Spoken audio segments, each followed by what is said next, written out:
This is a quick overview of the steps that we took to build a draft strategy map for the overall T&O area. To do this, we harvested what we could from the key strategic documents that we could find, which included the voice of the customer information, the information about change the bank, run the bank, optimize, also the existing scorecard, and some of the 2013 priorities. When we looked across these, we found that there is over 100 different strategic statements and goals relating to people within T&O. This isn't unusual, but certainly needs to be simplified. So what we did is we used the voice of the customer as the primary source to create an overall T&O strategy map. Now the strategy map looks like this. We'll walk through it in a little bit more detail later, but what we've done is follow the principles of the traditional balanced scorecard with the 4 perspectives or swim lanes. What are our financial objectives? To achieve those, what do our customers or stakeholders need from us?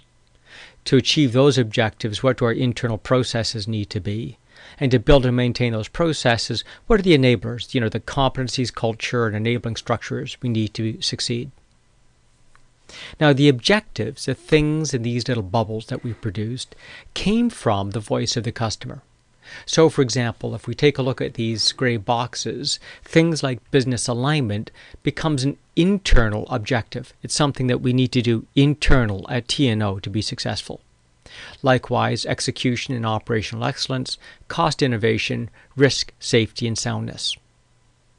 To populate the customer perspective, we then took a look at the mandates down the bottom of the voice of the customer sheet, and those of course begin to speak to what the corporate objectives are around customer expectations. Things like efficiently run day-to-day operations, enable our businesses to meet their objectives, and continuously optimize our costs.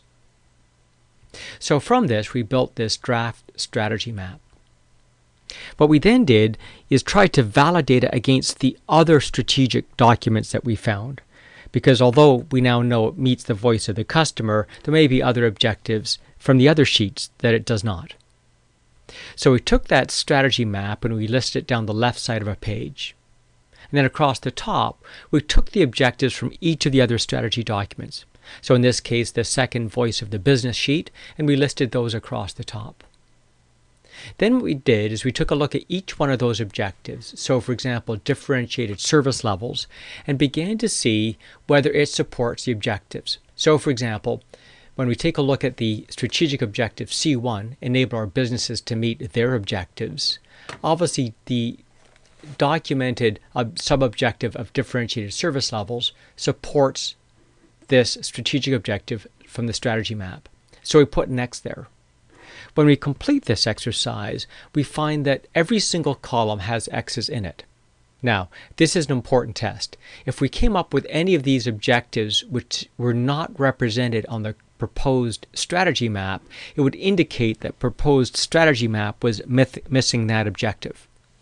Because every column has an X on it, we have 100% coverage of the business and the enterprise sheet. We then did this for the strategic levers sheet, listed them across the top, and again, we had 100% coverage. When we took a look at the initiatives, again, 100% coverage. So we're building confidence that the strategy map on the left includes all the core strategic objectives for T&O. We continue this by looking at change the bank, run the bank, optimize and innovate, and that particular sheet also gave us some heads up about some of the business performance metrics we need to include on our scorecard. We even looked at the key measurement categories inside the existing scorecard, and that too was covered by the strategy map. So our conclusion is the draft strategy map that we prepared adequately covers the overall T&O strategy. And so we can use that now as the template to begin considering what the cascaded strategy maps to things like retail and wealth management might look like.